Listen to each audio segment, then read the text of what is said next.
আপনি বায়াত যদি নিতে চান এমন দরবারে যাবেন যেখানে গেলে প্রথমে বলে শিরিক করা যাবে না। শিরিক কি না? পরা কোরআন শরীফের ভেতরে আমি 4 প্রকার শিরিক পেয়েছি প্রধানত। শিরিক বিল জাত, শিরিক বিল সিফাত, শিরিক বিল ইখতিয়ারা, শিরিক বিল হুকুক। এ প্রত্যেকটা আবার 4 প্রকার করে আছে। 4 4 16 প্রকার। এটা আবার প্রতিটা 4 প্রকার করে আপনি 48 প্রকার পাবেন। এরপরে 72 প্রকার, এরপরে 120 প্রকার দেওয়া আছে। তাফসীরে হাক্কানি খোলেন, শিরিক 120 প্রকার পয়েন্ট আকারে দিয়েছে। এতগুলো শিরিক যদি এখন পয়েন্ট আকারে একটা একটা করে বলতে যায়, সব লিখেছি, সময় যাবে আর গরমে আমারও সহ্য হচ্ছে না। এই জন্য খুব তাড়াতাড়ি করছি। এগুলো একটু পড়ে নেবেন যে শিরিক আল্লাহ যেটা পারে ওটা অন্য কেউ পারে, এটা বিশ্বাস করার নাম শিরিক। এক কথা বলেন, আইন তৈরি করতে পারে শুধুমাত্র আল্লাহ, এটা অন্য কেউ পারে বিশ্বাস করে যদি কেউ কাজ করে সেও মুশরিক। এখানে 53 বছর তো চললো, আমরা দেখলাম। বাবা চালিয়েছিল, স্বামী চালিয়েছিল, চাচাও চালিয়েছে 9 বছর, বউ চালিয়েছে অনেক দিন, ভাবিও চালিয়েছে, সবাই চালিয়েছে মানুষের তৈরি করা নিয়ম নীতি আইন কানুন দিয়ে। এটার সাথে দ্বিমত আছে? বলেন বলেন। 53 বছরের কাঙ্ক্ষিত মানের শান্তি আপনি দেখলেন কেমন? এখন তো শুধুমাত্র দেখতে বাকি আছে এই কোরআন দিয়ে দেশ চললে কেমন দেখা যায়।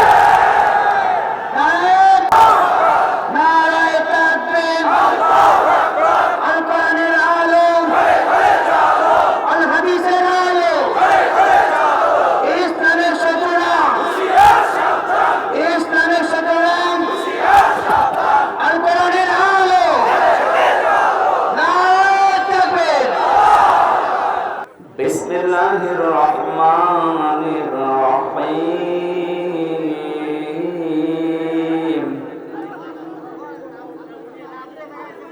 ইয়া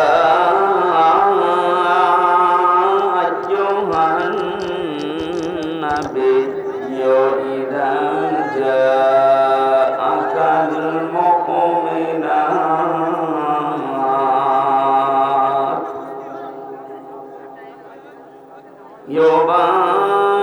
يبايعنك على ألا يشركن بالله شيئا ولا يسرقن ولا يزنين ولا يقتلن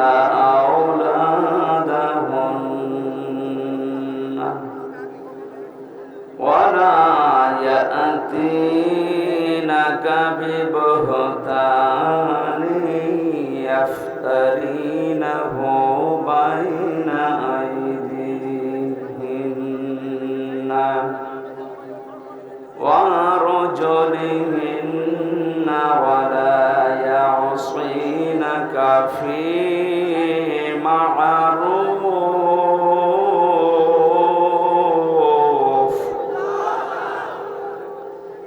ولا يعصينك في معروف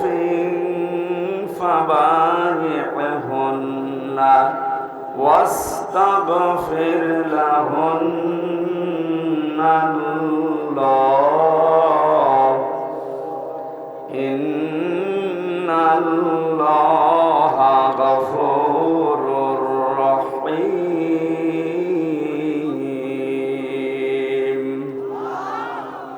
صدقت يا ربنا اللهم صل على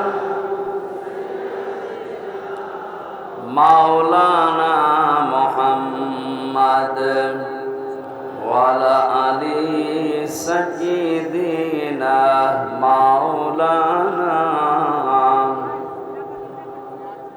জীবনে যত প্রেম আছে কলিজায় নবীজির তরে সবটুকু দিয়ে দেব তাই বিনিময়ে শাফাত যদি তার পাই, মুছে যাবে জীবনে যত ব্যথা ভার। বালাগাল উলা বিকামালিহি কাশাফাত দুজা বিজামালিহি হাসনাত জামিউ খিসালিহি সাল্লু আলাইহি ওয়া আলহামদুলিল্লাহ। ফরিদপুর জেলার মধুখালী থানার অন্তর্গত মেঘচামি রকনী শহীদ ওমর আলী স্মৃতি চেয়ারম্যান মাঠ ময়দানে মহিলা মাদ্রাসা ও যুব সমাজের উদ্যোগে আয়োজিত চতুর্থ বাৎসরিক মহাবিশ্বের মহাবিশ্বর আমাদের মালিক, আমাদের মনিব, মহান রব্বুল ইজ্জাত ওয়াল জালালের মুখের পবিত্র বাণী কোরআন কারীম তাফসীরুল কোরআন মাহফিলের সমাধান সভাপতি বিশিষ্ট আলেমে দ্বীন জনাব মাওলানা সিদ্দিকুর রহমান, সম্মানিত পরিচালক জনাব মাওলানা আলিমুজ্জামান, আলোচনা রাখলেন মাওলানা হোসেন আহমেদ মাহফুজ। আমাদের মঞ্চে এসেছেন আমাদের অভিভাবক, এ থানার সম্মানিত অফিসার ইনচার্জ শ্রদ্ধাভাজন ওসি মহোদয়।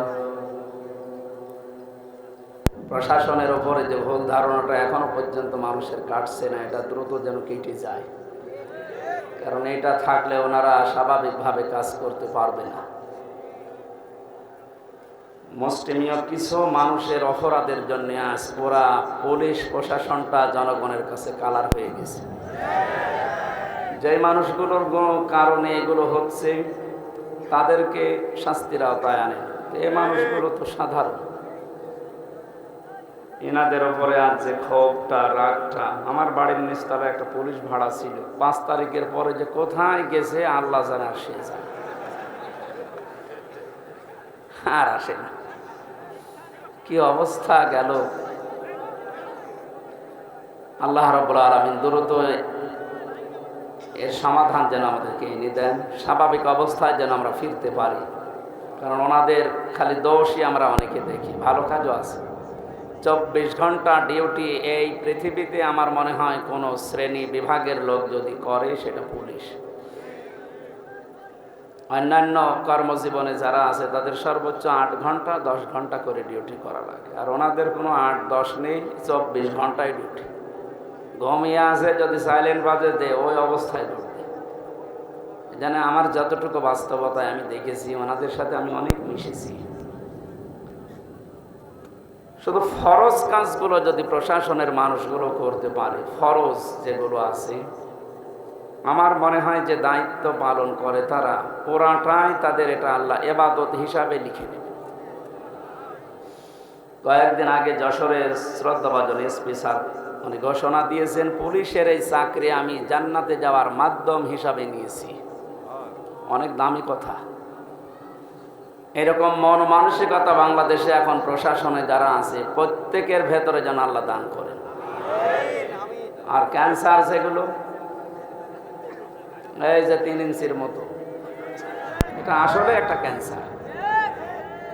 এই ক্যান্সারগুলোর তো হেদায়েত পাবে না, কারণ যারা মানুষের উপরে জুলুম করে তাদের হেদায়েতের রাস্তা বন্ধ হয়ে যায়। আল্লাহু লা ইয়াহদিল কওমাজ জালিমিন। আল্লাহ বলেন আমি জালেমদেরকে হেদায়েত দিচ্ছি না, দেবও না। ইয়াহদি এটা মোজারে, বর্তমান ভবিষ্যৎ, প্রেজেন্ট ফিউচার।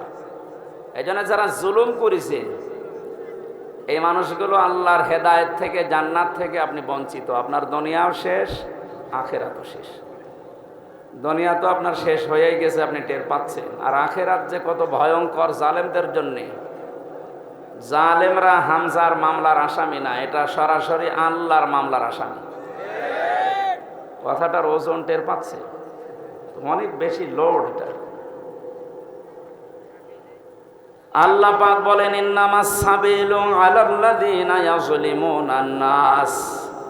সূরা সূরা 25 নম্বর পারার 6 নম্বর পৃষ্ঠা 13 নম্বর লাইনের 42 নম্বর আয়াতের প্রথম অংশে আছে তাফসিরে ফি জিলালিল কোরআন। রব্বুল আলামিন বলেন অবশ্যই আমি আল্লাহ মামলা দায়ের করব, কেস দেব। বুঝতেছেন? আল্লাহ কেস দেবে। পুলিশের কাজে যদি কেউ বাধা দেয় তাহলে পুলিশবাদী কেস হয়। আল্লাহর কাছে বাধা দিলে আল্লাহবাদী কেস হবে। তাহলে পৃথিবীতে আল্লাহবাদী কাজ একটা আছে, সেটা জুলুম করা। জুলুম করা এটা কি বাদী কেস হবে? আল্লাহবাদী কেস। উনি নিজে বাদী হয়ে কেস দেবেন, নিজে মামলা দায়ের করবেন, নিজেই অভিযোগ লিখবেন, নিজেই বিচার করবেন, নিজে রায় দেবেন। কিছুদিন আগে আমাদের এই সিস্টেম ছিল, ওনারা নিজেরাই ধরে নিয়ে যেত, নিজেরাই লিখত, নিজেরাই উকিল, নিজেরাই বিচারপতি, নিজেরাই রায়। এইটা হয়েছিল আমার সাথে, আমি নিজে টের পেয়েছি, এই জন্যে বললাম। সবাই না, এই সিস্টেম যদি আল্লাহ নিজে শুরু করে বলেন তো তখন আপনি কি করবেন? আপনি দেখেন সব কিছু দলীয়করণ করতে করতে এমন জায়গায় দেশটা নিয়ে গেছে, এমন দুর্নীতিগ্রস্ত হয়েছে দেশটা, জাতীয় মসজিদের খতিব পর্যন্ত পালিয়েছে। একটা দেশের কেন্দ্রীয় মসজিদের ইমাম যদি পালিয়ে যায় তাহলে বোঝা যাচ্ছে দেশটা কোথায় কি দাঁড়িয়েছে। তাহলে আল্লাহ নিজে বিচারপতি, নিজে রায় দেবে। বিচারপতি যদি খারাপ হয়, যদি চরিত্রহীন হয়, যদি বিবেকহীন হয়, তার রায় যে কত মানুষের জীবন নষ্ট করে দেয় এর বাস্তব মানে কালামানিক।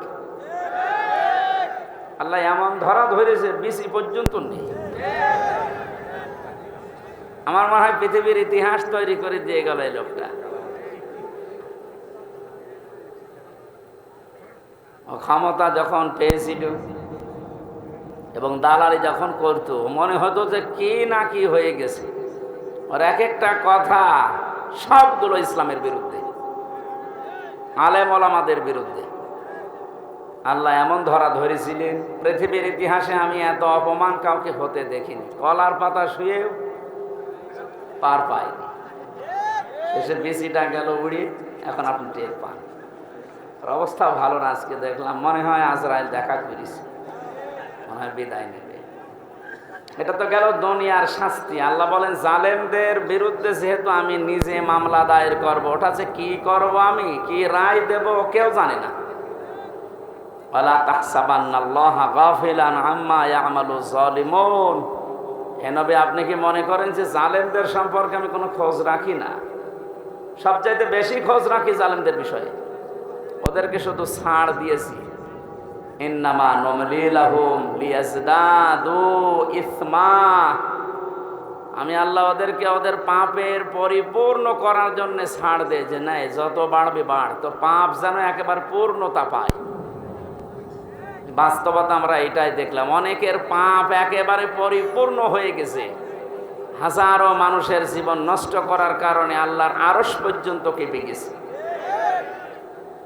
আল্লাহুম আযাবুম মুহিন। আল্লাহ তাআলা বলেন ওদের জন্য আমি অপমানজনক শাস্তির ব্যবস্থা করে রেখেছি। বলেন নাউযুবিল্লাহ। এই জন্য যারা জালেম, আপনার দুনিয়া শেষ, আপনার আখিরাতও শেষ। আপনি আরো ভয়ঙ্কর বিপদের দিকে যাচ্ছেন। এই জন্য আমার আহ্বান থাকবে, জালেম যারা তারা এখন থামবে। কারণ জালেমের কিন্তু তওবাও কবুল হয় না। ফেরাউনের তওবা কবুল হয়েছিল, কিন্তু এতটুকু বলেছিল আন্নাহু লা ইলাহা ইল্লাল্লাহ বলতে পারেনি। ও যখন ডুবে যাচ্ছিল, একবার উপরে ওঠে আবার পানির নিচে যায়। ফেরেশতা জিবরাইল এসে কাঁদা হাতে নিয়েছিল। তাফসীরে ফি জিলালিল কোরআন, ও যখন বলবে লা ইলাহা ইল্লাল্লাহ বলতে যাবে, তখন এসে মুখের উপরে কাদা লাগিয়ে বলছে তোর আর বলার দরকার নেই, কারণ তুই যা করেছিস। এই জন্য যারা অত্যাচারী হয়, যারা জুলুমবাজ হয়, এই মানুষগুলো যদি মনে করে শেষে ভালো হয়ে যাব, না, তাদের আর তওবা কবুল হয় না।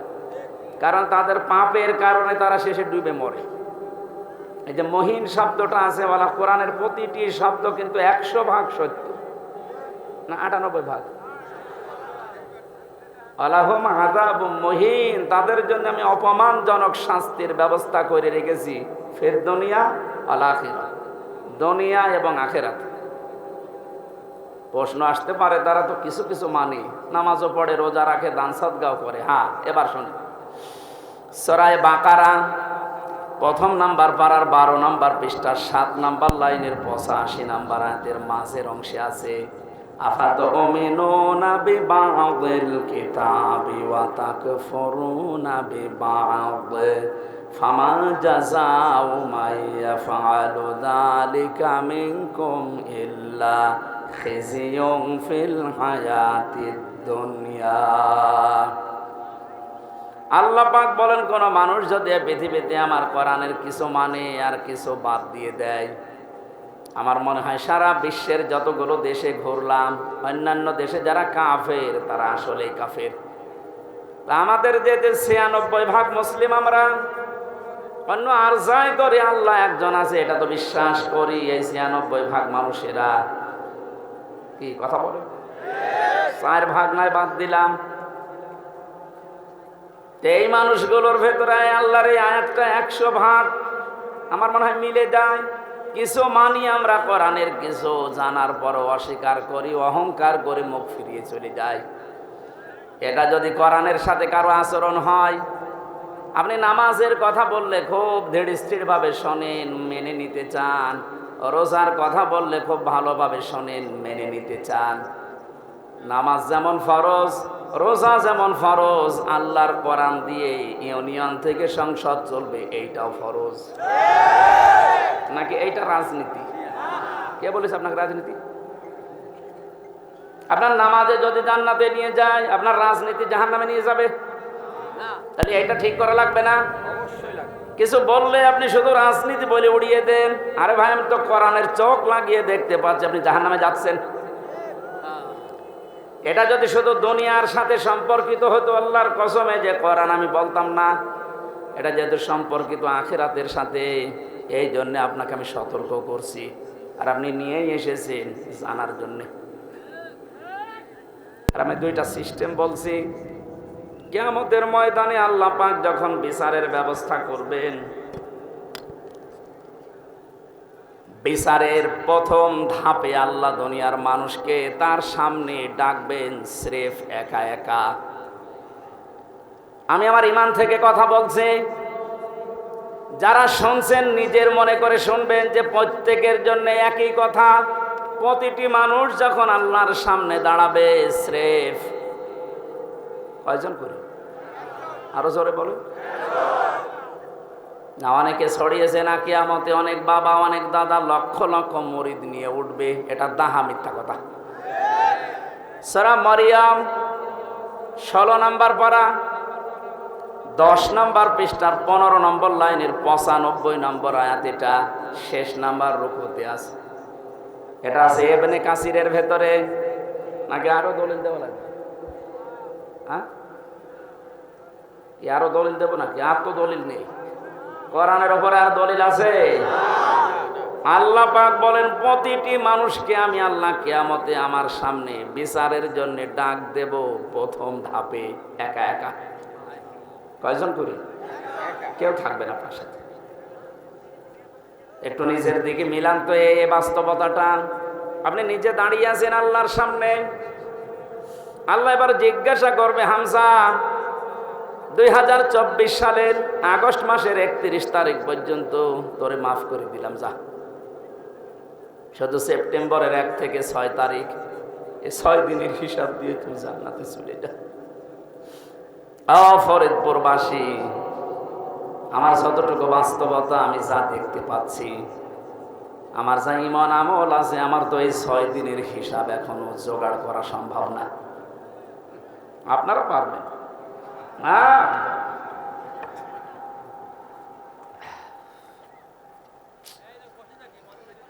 কথাটা শুনতে যত সহজ মনে হচ্ছে, বাস্তবতায় গেলে অত সহজ পাবেন না। আল্লাহর সামনে নিজেকে দাঁড় করান, যার জন্য আপনি অবৈধ পথে ইনকাম করছেন, অবৈধ পথে বেছে নিয়েছেন, কি হবে এদের দ্বারা?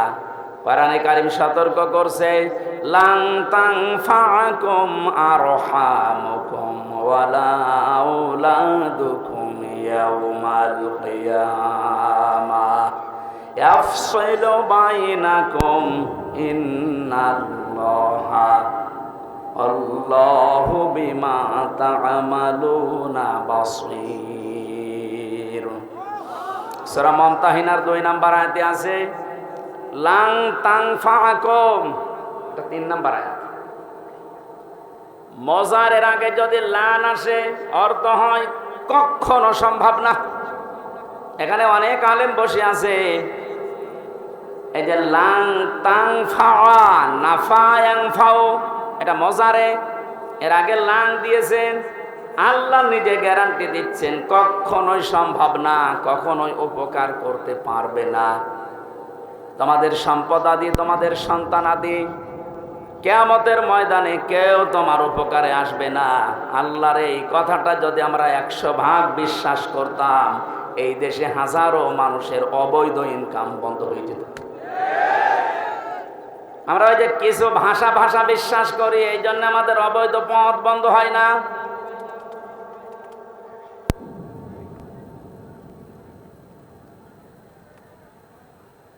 অন্য যে যা করে করুক গা, অন্তত আমি তো ঠিক থাকতে পারি। জীবন চলে গেলেও কার জন্য কি করব? আমার সন্তানের জন্য, স্ত্রীর জন্য। এরা সব কিছু আমার থেকেই পার্থক্য করে দেবে আল্লাহ। সেঙ্গায় ফুৎকার দেওয়ার সঙ্গে সঙ্গে যত রকমের সম্পর্ক ছিল আপনার দুনিয়ায়, আল্লাহ বলেন ফালা আনসাবা বাইনাহুম। নসবের বহু বছর আনসাব, কোন সম্পর্ক আর বাকি থাকবে না, সব কাট করে দেবেন। যা নিজের স্ত্রীকে দেখার পরও বলবেন কে তুমি? আমার তো দুনিয়ায় বিয়েই হয়নি, বউ পাবো কোথায়? দুনিয়ার মুসলমান ভাইরা, অন্য জাতির কথা আমি বাদ দিলাম। আমরা যেহেতু জান্নাত বিশ্বাস করি, কিয়ামতে জবাব দেওয়া লাগবে বিশ্বাস করি, আমরা ভুল করি কি করি?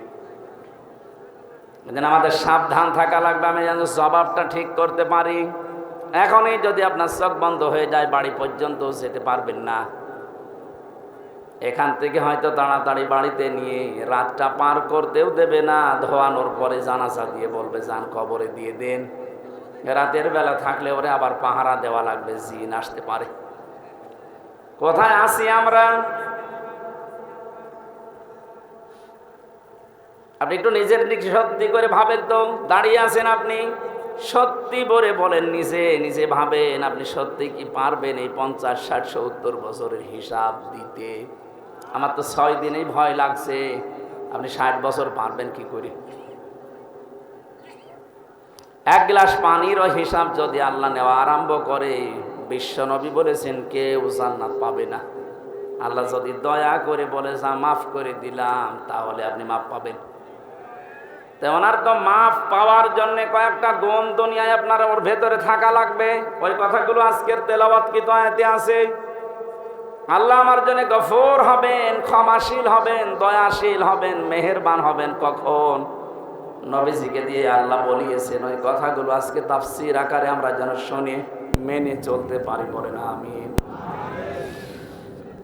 বিচারের দ্বিতীয় সিস্টেমে এবার আল্লাহর একা ডাকবেন না, দ্বিতীয় ধাপে এবার ডাকবেন আপনাকে আপনার নেতার সাথে। এই যে নামাজের কথা শুনলে যারা আনন্দ পান, রাজনীতির কথা শুনলে যাদের মন খারাপ হয়, এবার এই আয়াতটা আপনি দেখেন তো। ইয়াউমা নাদউ কুল্লা উনাসিম বিইমামিহিম।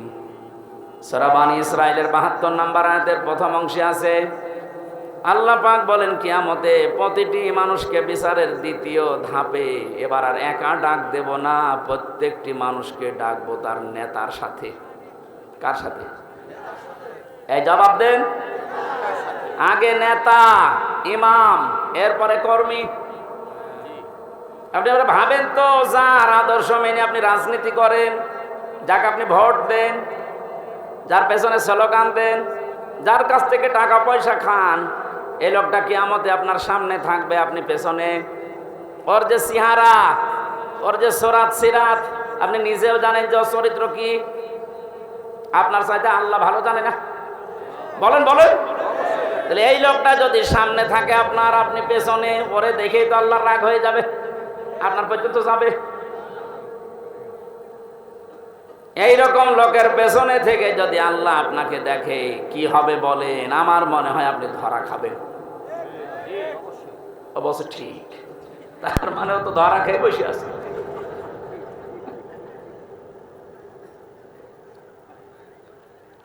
না, আসলে তো ঠিকই বলেছে, কারণ যেরকম চলে ঠিক ওই রকম কায়দায় বলছে।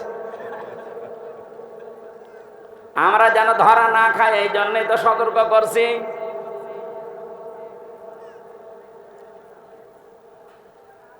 কোরআনে কারিম জানাম জানে এই দুনিয়াতে কারো জন্য একা না, সবার জন্য। কোরআনের আলেম আমরা যারা, আল্লাহর কসম আমরাও সবার জন্য। আপনাকে আমি বাঁচাতে চাচ্ছি। শুধু নামাজ দিয়ে রোজা দিয়ে যদি জান্নাতে যাওয়া যেত, আব্দুল্লাহ বিন উবাই আপনার আগে জান্নাতে যেত। এই লোকটার পুরা জীবন আমি পড়ে দেখেছি, কোন অপরাধ আমি ওর জীবনে সেরকম মেজর পাইনি। তবে একটা বিষয়ও মানত না, ওর নামাজ ছিল নবীজির পেছনে, মসজিদে নববীতে, কাবা শরীফে। আপনি নামাজ পড়েন ম্যাক্সামি মসজিদে, একে এসেনে, আর নামাজ পড়তো মসজিদে নববীতে, কাবা শরীফে। 1 রাকাত নামাজে 1 লক্ষ রাকাত নামাজে সওয়াব হয়। ও রোজা রেখেছে, রাসূলুল্লাহর সাথে ইফতারি করেছে, নবীর সাথে, তাহাজ্জুদের নামাজ পড়তো। ওর যত কিছু আমি পেয়েছি একটা একটা করে মিলিয়ে দেখলাম, সবই ঠিক আছে। শুধু রাজনৈতিক জীবনে ওর আদর্শ ছিল আবু জেহেল। এরকম মানুষ দুনিয়ায় নেই। এই কথা বলা লাগবে। আমি নাম ধরেই বলছি, এই যে সালমান এফ রহমান, এই দরবেশ, ওর নামাজ ছিল, রোজা ছিল। কাবা শরীফের পাশে আমি যখনই গেছি দেখছি ও পাশে ওই যে বিল্ডিং দারুত তাওহীদ, ওখানে থাকতো, যেখানে 15 থেকে 20 লক্ষ টাকা লাগে থাকতে। আমরা থাকতাম তো প্রায় 2 কিলোমিটার দূরে, কারণ আমার 3.5 লাখ, আর 15 থেকে 20 লাখ টাকা। এই জন্য কাবার পাশে থাকে, যেন কাবা দেখা যায়। টাকা যদি ভ্যান চালিয়ে উপায় করা লাগতো, তাহলে আমার মনে হয় 5 কিলো দূরে থাকতো। টাকা তো সব জনগণের, 36,000 কোটি টাকা। আপনি জীবনে গণনা করে শেষ করতে পারবেন না। অথচ পদ্মা সেতুর মতো এত বড় বিশাল প্রকল্প মাত্র 32,000 কোটি টাকায় কমপ্লিট হয়ে গেছে। আর ওর একাই কত, আমার মনে হয় আর একটা পদ্মা সেতু বানিয়ে টাকা আরো 4,000 কোটি রেখে যেত। এই লোকটার সাথে আব্দুল্লাহ বিন উবাইর আমার মনে হচ্ছে মিল আছে। ওর নামাজ, রোজা, কাবা শরীফ দেখা, ইফতারি করা সব ঠিক আছে। রাজনৈতিক জীবনে ও লোকটা এমন মানুষকে মানে যার চরিত্র আসলে ভালো না। কি ওর নিজের চরিত্র যে ভালো না, তার প্রমাণ দেখেছেন, দাড়ি কেটে নম হয়ে গেছে।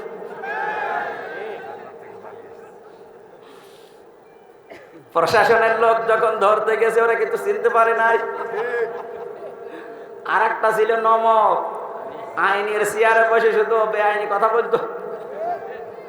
এই লোকটারে যখন ধরে নিয়ে যাচ্ছিল আইন মন্ত্রী, অবশ্য আমি একা কেন, ওই বেশ ওর দাড়ি কই, দাড়ি কেটে ফেলে দিয়েছে। যেই লোকটা এত বড় ভাওতাবাজি করতে পারে মানুষের সাথে, যে রাসূলুল্লাহর সুন্নাত, দাড়ি কি হামজার সুন্নাত? কার সুন্নাত? অপরাধ বোধ কত বেশি, নিজে কাজ করেছে এই জন্য তো অপরাধী। এত ভয় যে রাসূলুল্লাহর গলায় ছুরি লাগিয়ে দিয়েছে, আমার দরকার নেই, আমি আগে বাঁচতে চাই। আল্লাহ বাঁচতে দিয়েছে, এখন পচা ডিম খাচ্ছে।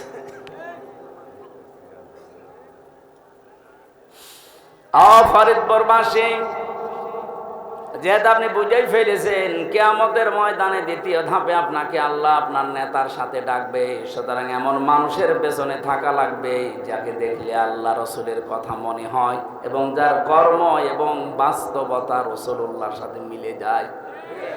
এরকম মানুষের দেশে নেই। আমরা এই প্যান্ডেলের ভেতরে এসে কত কথা বলার পরে বলে ঠিক আছে, এখান থেকে যাওয়ার পরে সব উল্টিয়ে ফেলি। এই জন্য আমাদের কপালের কোনো পরিবর্তন নেই।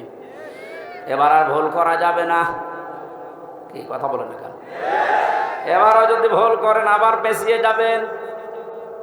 আশা করছি আপনার বিবেক কাজে লাগবে। এজন্য কোরআনে কারিমের নামাজের কথা বললে আপনি ভালোভাবে মেনে নিয়েছেন, রোজার কথা বললে মেনে নিয়েছেন, অন্যায় যেখানে প্রতিবাদ সেখানে, এটার আরবি নাম জিহাদ। জিহাদের কথা বললে আপনি জঙ্গি মনে করেন, জিহাদের কথা বললে রাজনীতি মনে করেন। তাহলে আয়াতটার সাথে তো আপনার বাস্তবতা মিলছে যে কিছু মানেন আর কিছু মানেন না। এই আচরণ যদি কোরআনের সাথে কেউ করে, আল্লাহ বলেন কি হবে জানো? ফামা জাযাউ মা ইয়াফআলু যালিকা মিনকুম ইল্লা খিজিয়ুন ফিল হায়াতিদ দুনিয়া। এই লোকটার জীবন আমি লাঞ্ছনা, গঞ্জনা, অপমান, অপদস্থ এগুলো দিয়ে ভরে দেব দুনিয়ার জীবনটা, আর মরণের পরে নিয়ে যাব আসাদ্দিল আযাব, যন্ত্রণাদায়ক এবং কঠিন ভয়ঙ্কর আযাবের দিকে নিয়ে যাব। এটা কোনো কাফেরের বিপক্ষে আল্লাহ বলেছেন, আমি পাইনি। আর কোরআনে কাফেরের বিরুদ্ধে কথা আছে, এটা অন্য কথা। মুনাফিকের বিরুদ্ধে কথা আছে, অন্য কথা। কিন্তু মুসলমান কিছু মানে কিছু মানে না। এদের যে কি শাস্তি দুনিয়ার আখেরাতে আপনি তো দেখলেন। দুনিয়ায় আমরা কিছু মানুষকে দেখতে পাচ্ছি যে অপমানকর শাস্তি আল্লাহ ব্যবস্থা করে দিচ্ছে। আর আসাদ্দিল আযাব যেহেতু দিয়েছেন ইসমে তাফসীল, এটা সুপারলেটিভ ডিগ্রি, এর উপর আর কোনো শব্দ আরবিতে নেই। আল্লাহ বলেন এমন যন্ত্রণাদায়ক ভয়ঙ্কর কঠিন আযাবের দিকে মরণের পরে নিয়ে যাব, ওটা আমি আল্লাহ ছাড়া আর কেউ জানে না। এজন্য জালেম যারা, আপনাদের দুনিয়া শেষ হয়ে গেছে, আখিরাত তো আপনি শেষ করে ফেলেছেন। আপনাদের জন্য বড় আফসোস লাগে আমাদের। আমরাও যদি কোনো জুলুম করি, আমরা নিজেরা আজকে থেকে থেমে যাব। কারণ জালেম, মাজলুম এই দুইটা শব্দ ভয়ঙ্কর। ইত্তাকি দাওয়াতাল মাজলুম ফাইন্নাহা লাইসা বাইনাহু ওয়া বাইনাল্লাহি হিজাব। নবীজি বারবার জানিয়েছেন উম্মতেরা, যাই করো মজলুমের বরদোয়া থেকে নিজেকে বাঁচিয়ে রাখবা। কারণ মজলুমের বরদোয়ার আল্লাহর ভেতরে কোনো হিজাব, পর্দা থাকে না, সরাসরি কবুল হয়ে যায়। আজকে কোরআনে কারিমের এই ময়দানে যারা এসেছে কিছু কথা শোনার জন্য, প্রথমে দোয়া করে নিচ্ছি, আল্লাহ আমার জীবনে যেন কোনো জুলুম না থাকে, আমার দ্বারা কেউ যেন মাজলুম না হয়ে যায়, তুমি আমাকে রক্ষা করবা, বলেন আমিন। যিনি আমাদেরকে এই মাহফিলে নিয়ে এসেছেন, আমরা তার শুকরিয়া আদায় করছি, আলহামদুলিল্লাহ। দরুদ আর সালাম পড়ছে আমাদের নবী মুহাম্মদ রাসূলুল্লাহ সাল্লাল্লাহু আলাইহি ওয়াসাল্লাম। আমাদের আজকের আলোচনার বিষয় হচ্ছে, আল্লাহ নিজে আদেশ দিচ্ছেন, হে রাসূল, 6টা গুণ যারা অর্জন করবে দুনিয়ায়, আপনি তাদের জন্য আমার কাছে ইস্তেগফার করেন, ক্ষমা চান। ক্ষমা করার মালিক একচ্ছত্র কে বলেন তো? দুনিয়ার কোন পীরের আছে? নবীজির আছে? না। ক্ষমা করতে পারে শুধুমাত্র আল্লাহ নিজে।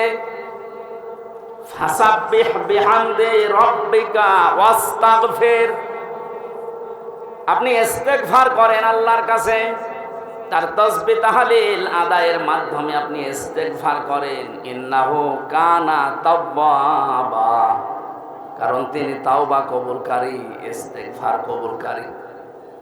আমার ভালোভাবে শিক্ষা নেওয়ার বিষয় এখানে এইটা, যেহেতু তাওবা কবুল করবেন একজন, তিনি আল্লাহ, তিনি নিজে শিখিয়ে দিচ্ছেন, নবীজি এই 6টা গুণ যাদের ভেতরে আছে আপনি তাদের জন্য আমার কাছে ক্ষমা চান। তাহলে এটা ক্ষমা করার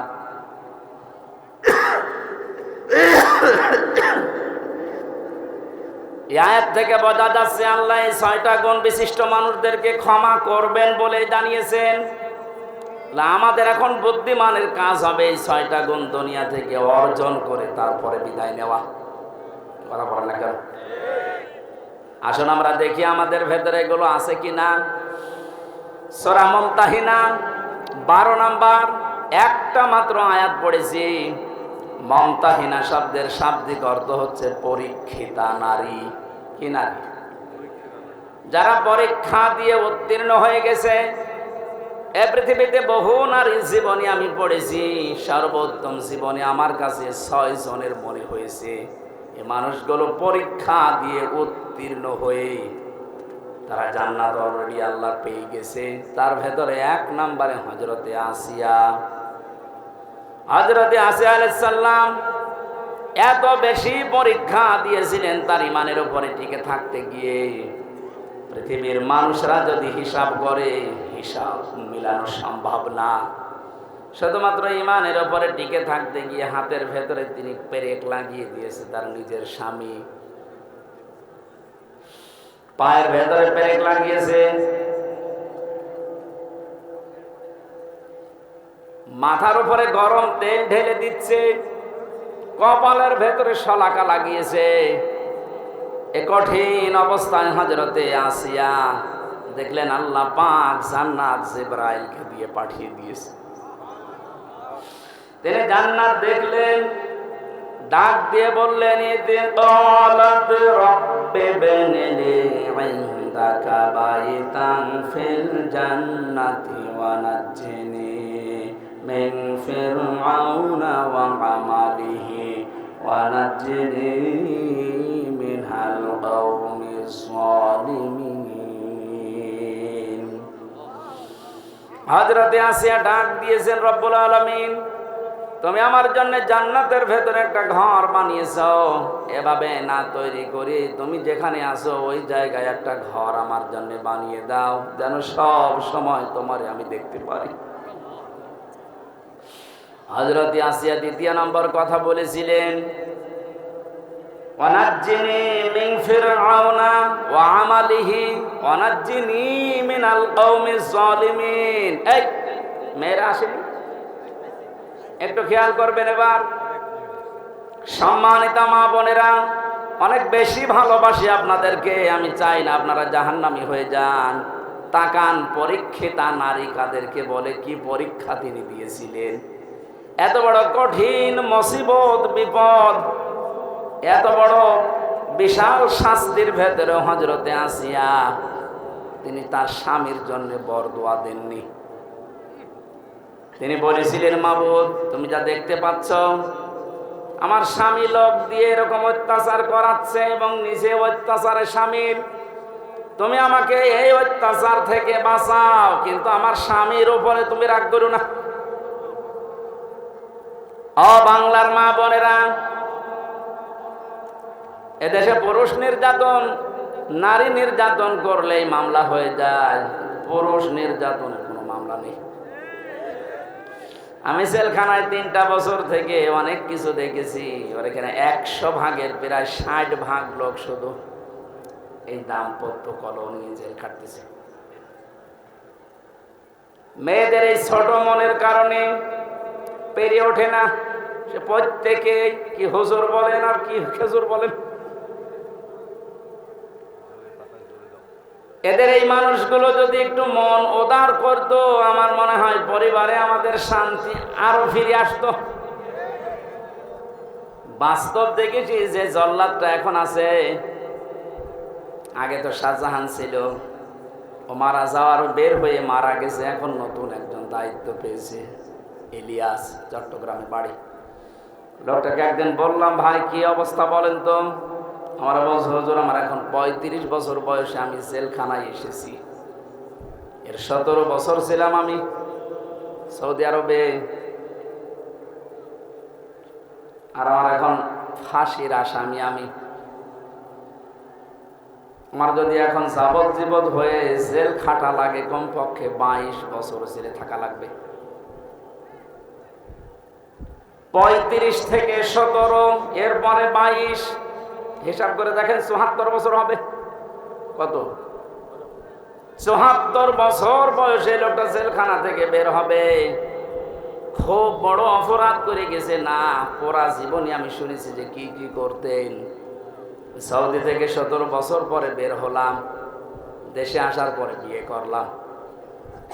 বিয়ে করার পরে আমার বোর সাথে আমার মায়ের মিল নেই, সব জিনিস আমি চাহিদা মতো পূরণ করেছি, কিন্তু মাকে আর ওই ছোট বোনকে কিছু দিলে ওর মন খারাপ হয়ে যায়। দিন রাত নেই, সব সময় শুধু মনোমালিন্য, ঝগড়া। শেষ পর্যন্ত আর পারলাম না যে আমার সম্পদ আমার মাকে দেই, আমার বোনকে দেই, ওর সমস্যা কি। সংশোধন করার জন্য একটা থাপ্পড় দিয়েছিলাম, ও ছাতা গেছে মুড়ি, মানে একটু জোরে। এই লাগবে না, বসে। মারা যাওয়ার পরে তো বউ মারা কেস, প্রথমে ফাঁসি হয়ে গেল, এরপরে যাবজ্জীবন। এখন 22 বছর থাকা লাগবে আমার, 11 বছর চলছে। আমার তো বের হতে হতে আমার বয়স হয়ে যাবে 74 বছর। কি করব আমি? আমারে বলছিল আপনি তো ওয়াজ করেন, বাইরে যে অন্তত একটু বলেন যে আমার মতো বিপদে যেন কেউ না পড়ে। কারণ আমি খুব বড় অপরাধ করিনি, আমি তো ঠিক রাস্তায় ছিলাম, মাঝখান থেকে একটু মিস্টেক হয়ে আমার জীবনটাই নষ্ট হয়ে গেল। ইলিয়াসের বউ এখনো পর্যন্ত আছে বাইরে। ইলিয়াসের যখন শুনেছে যে ওর যাবজ্জীবন জেল হয়ে গেছে, প্রথমে ফাঁসির কথা শুনে মেয়েটাকে কি, সে তো মারা গেছে, তার যে শাশুড়ি ছিল, এই শাশুড়ি এবং শ্বশুর পরবর্তীতে ওর মা বাবার উপরে এই মেয়েটার জন্য বহু অত্যাচার চালিয়েছিল। ভেতরে যেহেতু যোগাযোগ বিচ্ছিন্ন ছিল, কষ্টের কথাগুলো যখন এসে এসে আমার কাছে বলতো, আমি নিজেই কেঁদে ফেলতাম যে এই লোকটা তো সেরকম মেজর অপরাধ না, আর তো মারার জন্য মারে নাই, শুধু সংশোধনের জন্য একটা থাপ্পড় দিয়েছিল, ছাতা মরে গেছে। স্ত্রীর যদি মনটা উদার হতো, মন যদি বড় হতো, নবীজির হাদিস যদি এই মেয়েটা মানত, বিশ্ব নবী জানিয়েছেন পৃথিবীর মেয়েরা তোমরা যদি মনে করো যে আমার স্বামীর হায়াত বেড়ে যাক, আরো বেশি দিন বেঁচে থাক, আমার স্বামীর সম্পদ সম্মান আরো বেড়ে যাক, তাহলে স্বামীকে মাঝে মাঝে বলবা তার রক্তের সম্পর্ক যেগুলো, এগুলো যেন অটুট রাখে, ঠিক রাখে। পৃথিবীর মানুষের সবচেয়ে বেশি রক্তের সম্পর্ক তার মায়ের সাথে। এক কথা বলে না, এই জন্য পুত্রবধূ যারা বসে আছেন, আমার যতটুকু বাস্তবতার জ্ঞান আছে আমি দেখেছি, এই দেশে আমরা যারা জামাই আছি, এটা মনে হয় রেকর্ড হয়ে কালকে আমার ম্যাডাম শুনবে, শুনুক, কপালে যা আছে হবে।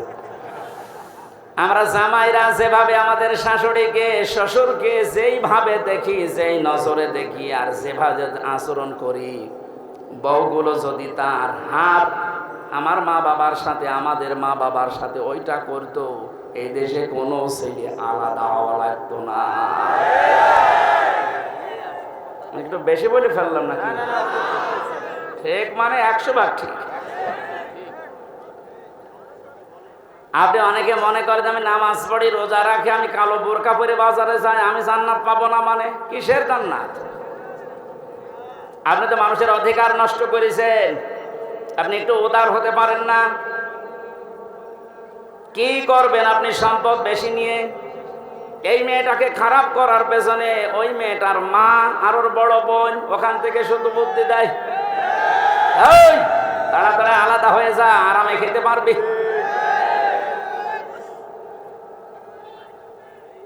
এখানে তাকবীর দেওয়ার দরকার, সব বলা হয়ে যাচ্ছে আর তাকবীর দিচ্ছে।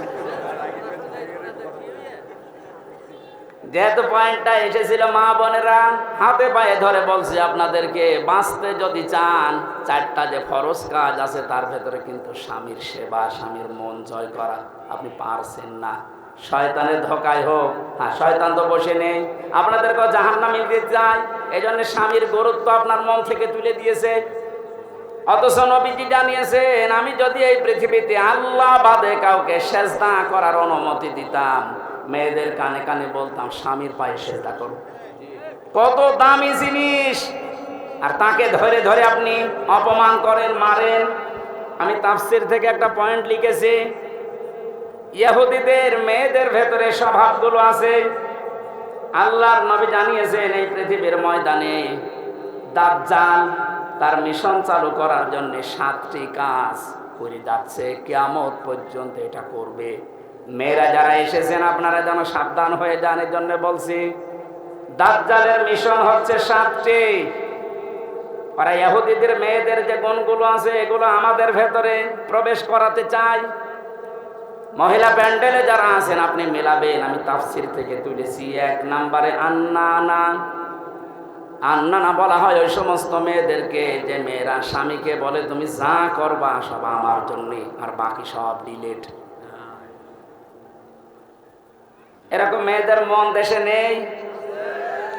এটা দাজ্জালের একটা মিশন। প্রথম যেই মেয়েকে দাজ্জাল টার্গেট করবে, মনে করবেন ওর ভেতরে এই গুণটা পয়দা হবে, এই দোষটা, যে যা করবা তুমি সব আমার জন্য, বিয়ে আমারই করেছো, এখন তোমার মা বাবা বোন ভাই যা আছে চাচা ফুফু সব ডিলিট করো। এরকম মন, এরকম কথা বলে, এরকম বউ দেশে আছে না নেই?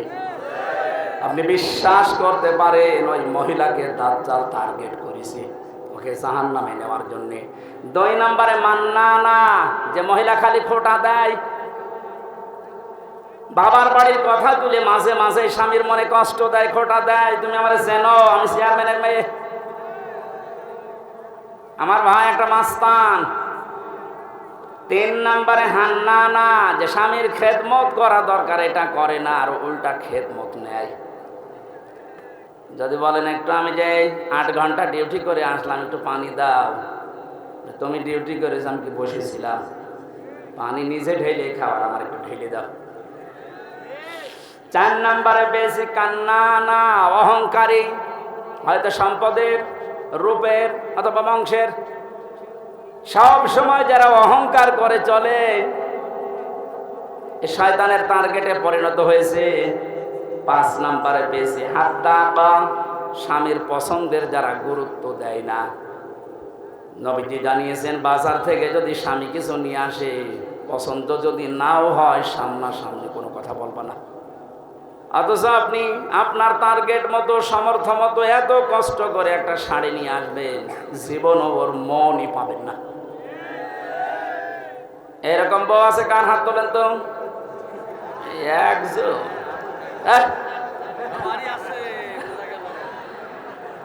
6 নম্বরে বেশি সাদ্দাকা, যারা হারামের প্রতি উৎসাহ দেয় স্বামীকে, খালি মাঝে মাঝে অন্যের তুলনা তুলে ধরে, যে কি করো, পাশের বাড়ি দেখো না, ওর বেতন তো তোমার চাইতে কম। এই যে হারামের প্রতি আপনি উৎসাহ দিচ্ছেন, লোক নবীর স্ত্রীর সাথে আপনাকে জাহান্নামে থাকা লাগবে। কথা বুঝতেছে? নিজের চরিত্র ভালো, তাতে কি হয়েছে? আপনি যদি হারাম কাজের প্রতি উৎসাহ দেন, কাউকে সাহায্য করেন, কিয়ামতে আপনি লোক নবীর স্ত্রীর সাথে জাহান্নামে থাকা লাগবে। এটা তো আমি বানালাম নাকি?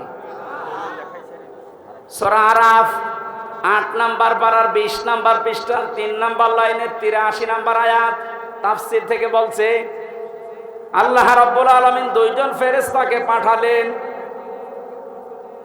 2 জন ফেরেশতা এসে লোক নবীর কাছে এসে বলে, আল্লাহর নবী, আপনার উম্মতদেরকে নিয়ে আপনি এখান থেকে চলে যান, আমরা মাগরিবের সময় আল্লাহর গজব এখানে নাজিল করব। কিন্তু সাবধান, ফাআনজাইনাহু ওয়া আহলাহু ইল্লা ইমরাতাহু কানাত মিনাল গাবিরিন। আপনার স্ত্রীকে আপনি নিতে পারবেন না, যারা আছে বাকি সবাইকে নিয়ে যান। আপনাকে যারা স্বীকার করেছে আপনার উম্মত, নিয়ে যান, স্ত্রীকে নেবেন না। প্রশ্ন আসতে পারে, লূত নবীর স্ত্রীর চরিত্র খারাপ ছিল? না না, পৃথিবীর কোন নবীর স্ত্রীর চরিত্র খারাপ ছিল না, কারণ হারাম রক্তের ভেতরে আল্লাহ নবীদের রক্ত ঢোকান নাই। এই জন্য নবীদের স্ত্রীর চরিত্র ভালো ছিল।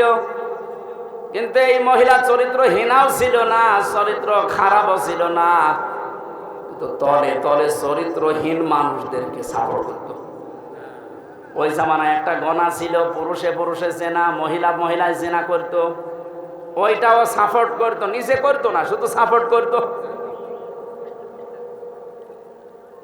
একটু চিন্তা করেন তো, এত বড় একটা জলিলুল কদর নবী লূত আলাইহিস সালাম, তিনি ইব্রাহিম নবীর ভাগ্নে,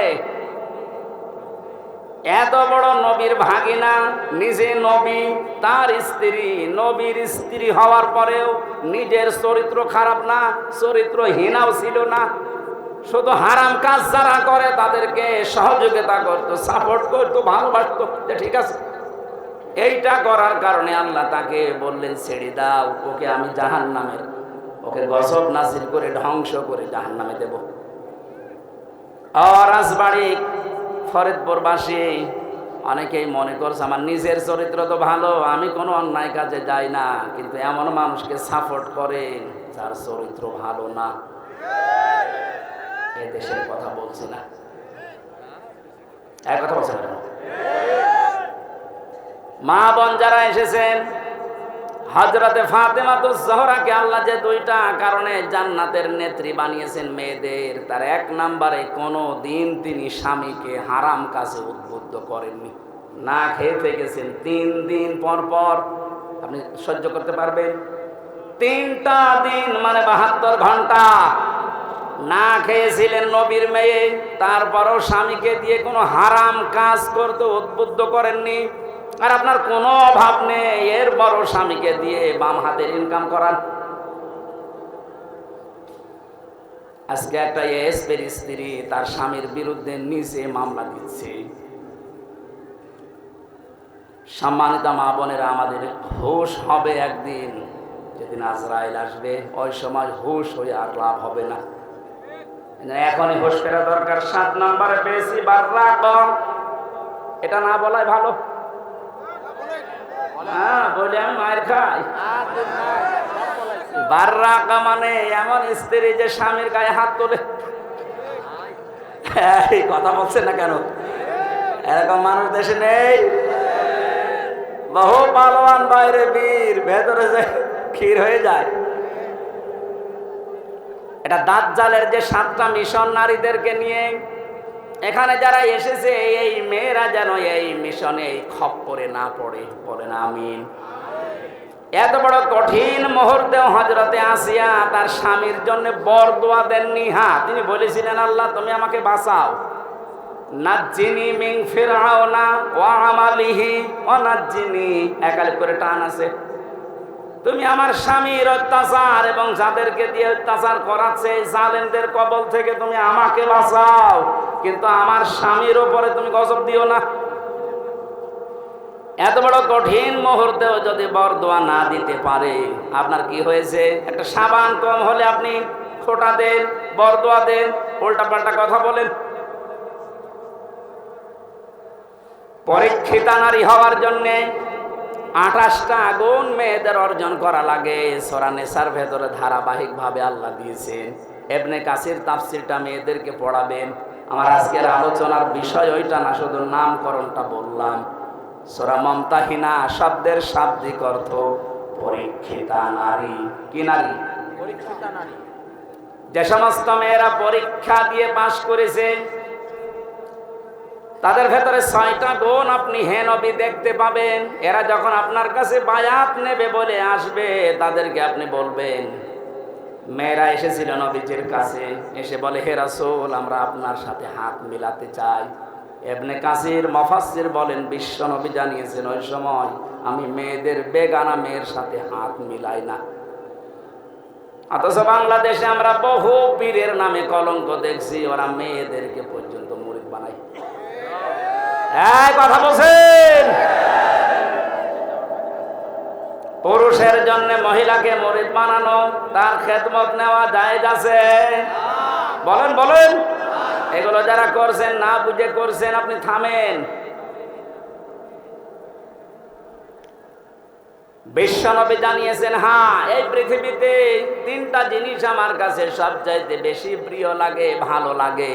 তার 1 নম্বরে আমার নিজের স্ত্রী। কার স্ত্রী? নিজের স্ত্রী। জাওজাতি, আমার নিজের স্ত্রী ভালো লাগে আমার কাছে। আমাদের কাছে স্ত্রী ভালো লাগে, তবে নিজেরটা ছাড়া অন্যেরটা। কথা বলছেন? এই জন্য হাজারো মানুষের দেখবেন লাইন চলছে এখনো। এই যে পরকীয়া প্রেম যারা করেন, এখনই থামেন, হয়তো 3টা ক্ষতি হয়ে যাবে দুনিয়ায় আর 3টা আখিরাতে। পরকীয়া প্রেমে যারা লিপ্ত আছেন, আপনার 1 নম্বরে চেহারার উজ্জ্বলতা, নূর আল্লাহ নষ্ট করে দেবে। 2 নম্বরে আপনার হায়াত আস্তে আস্তে কমে যাবে। 3 নম্বরে যখন মারা যাবেন, ঈমান পাবেন না। একটা সংসার নষ্ট করার জন্য বেঈমান হয়ে মরবেন। এ লাইনে আছে নাকি এলাকায় কেউ? যদি থাকেন আপনি থেমে যাবেন আশা করছি। বিশ্বনবী বলেন 2 নম্বরে আমার কাছে নামাজ ভালো লাগে, 3 নম্বরে আমার কাছে সুগন্ধি ভালো লাগে। এই তিনটা আমাদের কাছেও যেন ভালো লাগে সেই ব্যবস্থা আল্লাহ করে দেন, বলেন আমিন। নবীজিকে আল্লাহ ঘোষণা দিলেন, ইয়া আইয়ুহান নাবিয়্যু, হে নবী, ইযা জাকাল মুমিনাতু, মুমিন নারীরা যখন আপনার কাছে আসবে, ইউবাইউনাকা, আমরা বায়াত নিতে চাই, পর্দার আড়াল থেকে আপনি তাদেরকে বায়াত দেবেন 6টা বিষয়ে। যদি এগুলো তারা মানতে পারে, আপনি নিজে তাদের জন্য আল্লাহর কাছে ক্ষমা চাবেন। যেহেতু আল্লাহ শিখিয়ে দিচ্ছেন, তার মানে 6টা কাজ করতে পারলে আল্লাহ নিজে আমাদেরকে মাফ করবে। 1 নম্বরে দিয়েছেন আল্লাহ ইউশরিকুনা বিল্লাহি শাইআ। এখান থেকে একটা মাসলা বের হয়, বসেন তো, বসেন, লাগবেন, বসেন। এখান থেকে একটা মাসলা বের হয়, পৃথিবীতে যদি কেউ মুরিদ হতে চান, বায়াত নিতে চান কারো কাছে, এই 6টা বিষয়ে বায়াত নেওয়া লাগবে। বাংলাদেশে এখন 48,000-এর উপরে পীর আছে। কত? ভারতের এই কলকাতার, আসামে আরো বেশি। আমি তো 17, 18, 19, 20 এই সমস্ত সালগুলোতে ভারতের এই কয়েকটা রাজ্যে দেখেছি ও ঘরে ঘরে পীর। বিশেষ করে মুর্শিদাবাদ, আরে নদিয়া, হুগলি, এই সমস্ত জায়গায় জায়গায় পীর। পীরটা ওরা ব্যবসা হিসাবে নিয়েছে। বাংলাদেশের জরিপে যেটা সরকারি 48,000। আপনারা যদি মুরিদ করতে চান, বায়াত দিতে চান, প্রথমে আপনাকে বলা লাগবে যে আমার দরবারে কোনো শিরিক চলবে না। আল্লাহ বাদে অন্য কাউকে সেজদা দেওয়া কি? আল্লাহ বাদে অন্য কাউকে ডাকা কি? তাহলে যেই দরবারে সেজদা দেওয়া হয়, সে মানুষকে হোক, কবরে হোক, মাজারে হোক, এবং আল্লাহ বাদে অন্য কাউকে ডাকা হয়, এটা কি? আরো জোরে। এগুলো যে দরবারে হচ্ছে, এখানে মুসলমান যেতে পারে? যাচ্ছে না? আশা করছি আপনি থামবেন। আপনি বায়াত যদি নিতে চান, এমন দরবারে যাবেন যেখানে গেলে প্রথমে বলে শিরিক করা যাবে না। শিরিক কি? না। পরা কোরআন শরীফের ভেতরে আমি 4 প্রকার শিরিক পেয়েছি প্রধানত। শিরিক বিল জাত, শিরিক বিল সিফাত, শিরিক বিল ইখতিয়ারা, শিরিক বিল হুকুক। এ প্রত্যেকটা আবার 4 প্রকার করে আছে। 4 4 16 প্রকার। এটা আবার প্রতিটা 4 প্রকার করে আপনি 48 প্রকার পাবেন। এরপরে 72 প্রকার, এরপরে 120 প্রকার দেওয়া আছে। তাফসীরে হাক্কানি খোলেন, শিরিক 120 প্রকার পয়েন্ট আকারে দিয়েছে। এতগুলো শিরিক যদি এখন পয়েন্ট আকারে একটা একটা করে বলতে যায়, সব লিখেছি, সময় যাবে, আর গরমে আমারও সহ্য হচ্ছে না। এই জন্য খুব তাড়াতাড়ি করছি। এগুলো একটু পড়ে নেবেন যে শিরিক আল্লাহ যেটা পারে ওটা অন্য কেউ পারে, এটা বিশ্বাস করার নাম শিরিক। এক কথা বলেন, আইন তৈরি করতে পারে শুধুমাত্র আল্লাহ, এটা অন্য কেউ পারে বিশ্বাস করে যদি কেউ কাজ করে, সেও মুশরিক। এখানে 53 বছর তো চললো, আমরা দেখলাম। বাবা চালিয়েছিল, স্বামী চালিয়েছিল, চাচাও চালিয়েছে 9 বছর, বউ চালিয়েছে অনেক দিন, ভাবিও চালিয়েছে, সবাই চালিয়েছে মানুষের তৈরি করা নিয়ম নীতি, আইন কানুন দিয়ে। এটার সাথে দ্বিমত আছে? বলেন বলেন। 53 বছরের কাঙ্ক্ষিত মানের শান্তি আপনি দেখলেন কেমন? এখন তো শুধুমাত্র দেখতে বাকি আছে, এই কোরআন দিয়ে দেশ চললে কেমন দেখা যায়।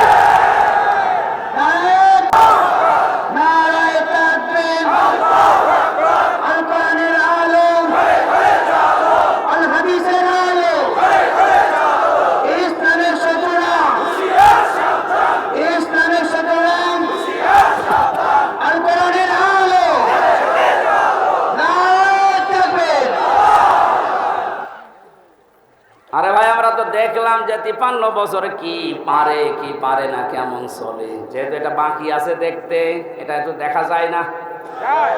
দেখি তো আল্লাহর কোরআনের 500 আইন দিয়ে ইউনিয়ন থেকে শুরু করে সংসদ ভবন পর্যন্ত যদি চলে তো কেমন দেখা যায় আল্লাহ জানিয়েছেন, ওটা আমি মিনি জান্নাত বানিয়ে দেব। এটা যেহেতু চর্ম চোখে আমরা দেখে মরতে পারি, বলে না আমিন। খুব আশা আমার, খুব আকাঙ্ক্ষা লাগে আল্লাহ কোরআন দিয়ে দেশ চললে কেমন দেখা যায় পৃথিবীতে আমরা দেখিনি। সৌদি আরবে দেখেছি, কিন্তু 100 ভাগ না 70 ভাগ। তাই যে শান্তি পাওয়া যায় মাঝে মাঝে ওখানে, ওটা যদি 100 ভাগ হতো, 30 ভাগ বাকি আছে এখনো। আমাদের দেশটা যদি 100 ভাগ আল্লাহর আইন দিয়ে আমরা চালাতে পারি, আপনি দেখবেন পৃথিবী কেমন শান্তি, স্বস্তি, নিরাপত্তা ফিরে আসে। আজ মেয়েদেরকে অনেকে জুজুর ভয় দেখাচ্ছে, ইসলাম যদি চায় তোমাদেরকে ঘরবন্দি করে ফেলবে। এতদিন তো জালেমরা এটা বোঝাইতো, এখন অনেক মুনাফিকরা এটা বোঝানো আরম্ভ করেছে। সম্মানিতা মা বোনেরা, আমরা গ্যারান্টি দিতে পারি কোরআন যদি সত্যিই যায়, পৃথিবীতে নারীর যে মুক্তি বিশ্বনবী দেখিয়েছেন, ওটা আপনি দেখতে পাবেন। এখন দেখতে পাননি মনে করছেন, মনে হয় ইসলাম ওই রকমই, আগে প্রতিষ্ঠিত হতে দেন। সুতরাং এই জুজুর ভয় যারা দেখাচ্ছেন, আপনারা জালেম একদিকে, আর একদিকে আপনারা মুনাফিক।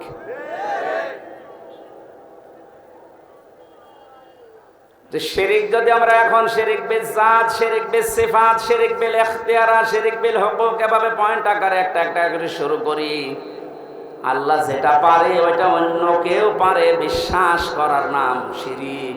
আল্লাহ পারে আইন দিতে, অন্য কেউ পারে না। এই কাজে যারা ইনভলভ আছেন, এই কাজের সাথে যারা জড়িত আছেন, এই কাজে যারা সাহায্য সহযোগিতা করছেন, সাপোর্ট করেন, আপনি যে দল করতে পারেন আপনি মুশরিক। আপনার বায়াত হয়নি, কিসের বায়াত নিচ্ছেন আপনি? 2 নম্বরে আল্লাহ বলেন ওয়ালা ইয়াসরিকনা, হে নবী ওদেরকে বলেন যেন তারা জীবনে চুরি না করে। কি না করে? চুরি নেই দেশে?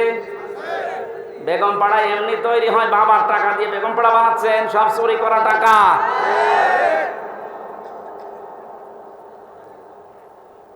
এই যে প্রশাসনের উপরে যাদের রাগ আজ, আমি তো বাস্তবে দেখেছি ওদের সাথে মিশে, মাত্র কয়েকজন উপরে এই শয়তানরা এত কামিয়েছে, এত চুরি করেছে।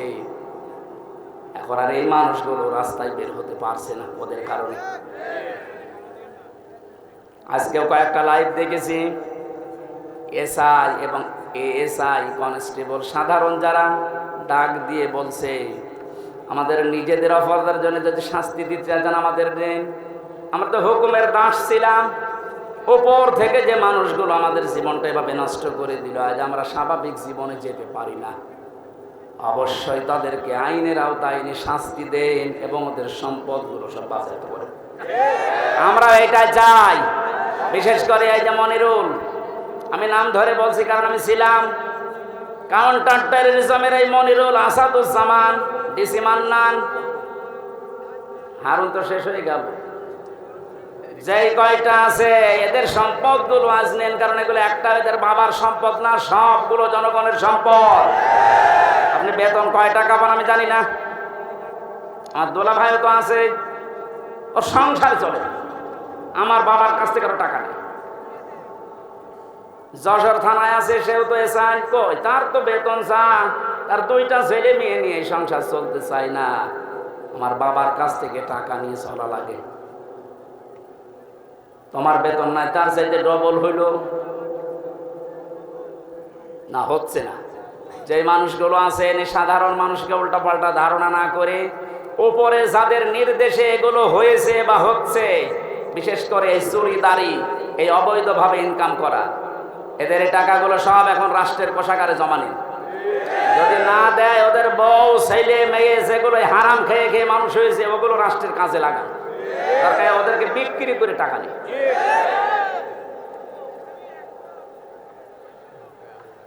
চুরির এইটা যদি আমরা শপথ নিতে পারতাম যে চুরি করব না, চুরি বন্ধ করব, এ দেশটা কিন্তু দাঁড়িয়ে যেত। এক দরবেশে যদি এত টাকা চুরি করে থাকে, বাকি যারা দরবেশের ভান ধরিস, তাদের অবস্থা কি? ওরা ইয়াজিনা, জেনা করা যাবে না। এ জেনা শুধু হাতের জেনা, মুখের জেনা, চোখের জেনা, অন্তরের জেনা, লজ্জা স্থানের জেনা। এই জেনাগুলো আজ বন্ধ করার জন্যে যে যেখানে আসি ওই জায়গা থেকে দায়িত্ব নেওয়া লাগবে, বিশেষ করে মেয়েদের আগে। কারণ জেনা এ শব্দ শুরুই আল্লাহ করেছেন মেয়েদের দিয়ে। আযানিয়াতু ওয়াজ্জানি ফাজলিদু কুল্লা ওয়াহিদিন মিনহুমা মিয়াতা জালদা। আল্লাহ পাক বলেন জেনাকারিনী এবং জেনাকারী, আগে কার নাম? মেয়েদের নাম। এজন্য মা বোনেরা আপনারা নিজেদেরকে কন্ট্রোল করেন। এই মোবাইলটা, এই ফেসবুক এবং কম্পিউটার, এই সমস্ত জিনিস দিয়ে আজ মানুষ জেনার লাইনে এগিয়ে যাচ্ছে। আগে হ্যালো হ্যালো, এরপরে শেষ পর্যন্ত লজ্জা স্থান দিয়ে শেষ হয়।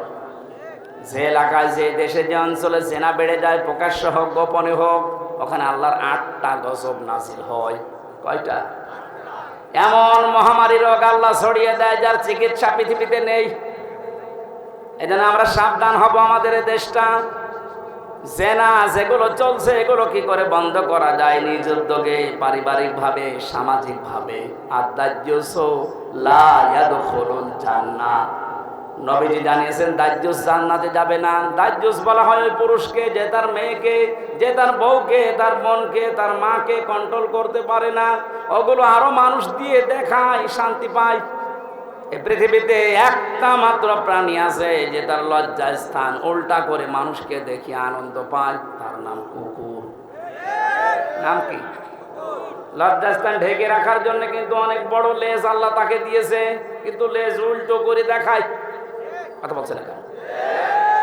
আপনার শরীর ঢাকার জন্য এত বড় কাপড়ের ব্যবস্থা, 12 হাত, এরপরও আপনার পেট দেখা যায়, এরপরও আপনার পিঠ দেখা যায়। কুকুর যেমন নিজের লজ্জাস্থান দেখে আনন্দ পায়, আপনিও এক প্রকার কুকুর। এর চাইতে নিকৃষ্ট ভাষা আর বলতে পারলাম না।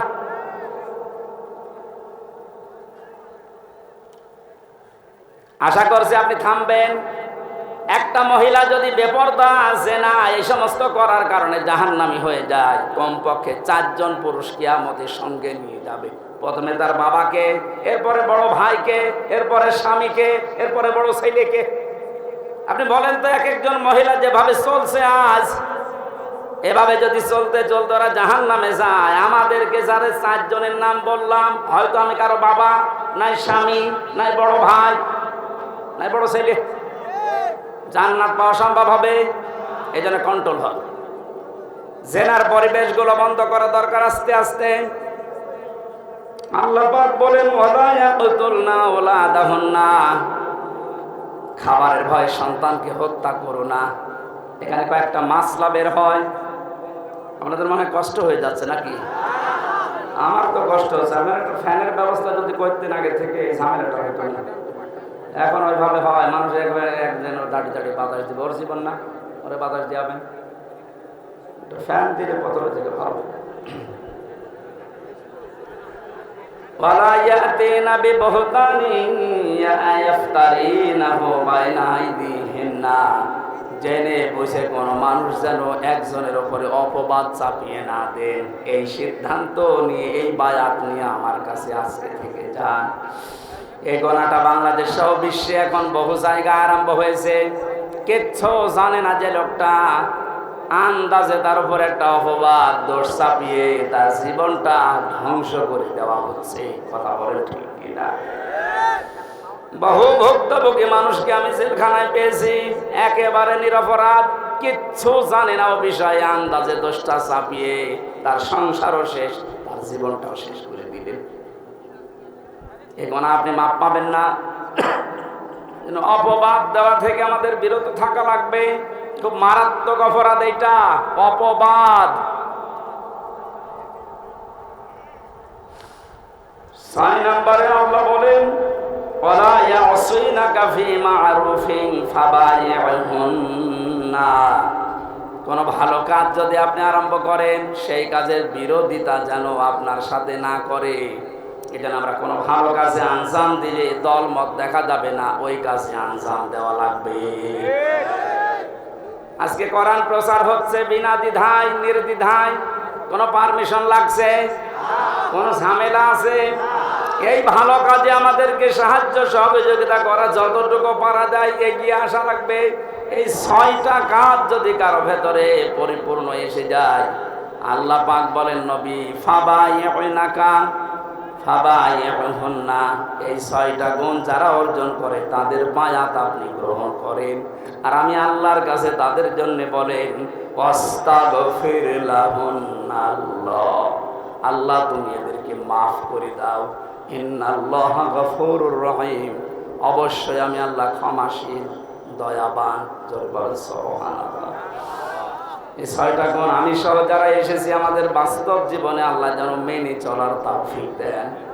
পারিবারিক জীবন নিয়ে যে কথাগুলো বলছিলাম ওগুলো আমি বই আকারে জেলের ভেতরে লিখেছিলাম, যে পারিবারিক জীবনে দাম্পত্য কলহ এবং এর সমাধান করার জন্য যে 77টা বিষয় লাগে, যেগুলো এই ড্রাইভারের কাছে আছে, আপনার মেয়ের জন্যে, বউয়ের জন্যে, ফুফুর জন্যে, বোনের জন্যে, মায়ের জন্যে নিয়ে যাবেন, ওদেরকে পড়াবেন, পারিবারিক জীবনে শান্তি ফিরে আসবে ইনশাআল্লাহ। কারণ হাজারো মানুষ এই পারিবারিক জীবনে আজ জেল খাটতেছে। আল্লাহ আমাদেরকে এই 6টা গুণে গুণান্বিত হওয়ার তৌফিক দান করুন, আল্লাহুম্মা আমিন। লা